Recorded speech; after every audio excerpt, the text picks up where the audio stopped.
حضرت عباس امام حسین سے میدان میں جانے کی رخصت طلب کرتے ہیں اور فرماتے ہیں کہ آقا اب مجھ سے بچوں کی پیاس برداشت نہیں ہو سکتی، اور خیمہ گاہ سے العطش العطش کی صدائیں بلند ہیں۔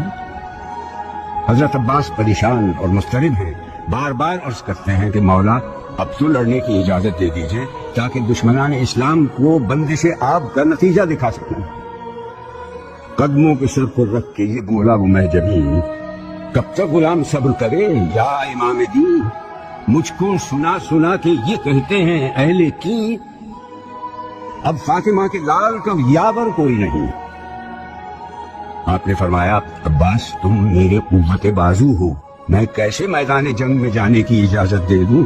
بھائی اگر تم جانا ہی چاہتے ہو جنگ نہ کرنا، کیونکہ آپ جانتے تھے کہ اگر حضرت عباس لڑے تو جنگ کا نقشہ بدل جائے گا، ہو سکے تو ان کے لیے پانی دینا۔